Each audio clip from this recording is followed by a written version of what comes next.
A prominent pro-reform law professor in Saudi Arabia is facing the death penalty for alleged crimes including having a Twitter account and using WhatsApp to share news considered hostile to the kingdom, according to court documents seen by The Guardian. The arrest of Awad al-Qarni, 65, in September 2017 represented the start of a crackdown against dissent by the then newly named Crown Prince, Mohammed bin Salman. Details of the charges brought against al-Qarni have now been shared with The Guardian by his son Nasser, who last year fled the kingdom and is living in the UK, where he has said he is seeking asylum protection. Public prosecutors have called for the death penalty in the case, but the court has yet to make a formal judgment.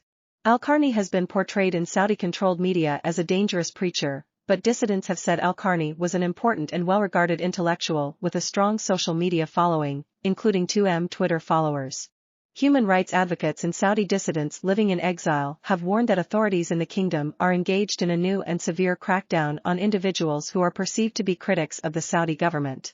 Last year, Salma al-Shahab, a Leeds PhD student and mother of two, received a 34-year sentence for having a Twitter account and for following and retweeting dissidents and activists. Another woman, Noura al-Qahtani, was sentenced to 45 years in prison for using Twitter.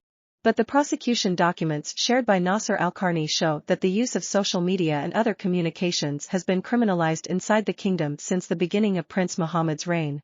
The Saudi government and state-controlled investors have recently increased their financial stake in U.S. social media platforms, including Twitter and Facebook, and entertainment companies such as Disney. Prince Al-Walid bin Talal, a Saudi investor, is the second-largest investor in Twitter after Elon Musk's takeover of the social media platform. The investor was himself detained for 83 days during a so-called anti-corruption purge in 2017. Prince Al-Walid has acknowledged that he was released after he had reached an understanding with the kingdom that was confidential and secret between me and the government. And threatened individuals living in the US and Canada, was deported back to Saudi after serving a short sentence. One of Al-Hussein's victims posted this week that an account belonging to the harasser sought to contact her after he was released from prison. The DOJ did not respond to a request for comment. The Saudi government did not respond to requests for comment. This story was amended on January 15, 2023 to clarify that the court has not yet made its final judgment.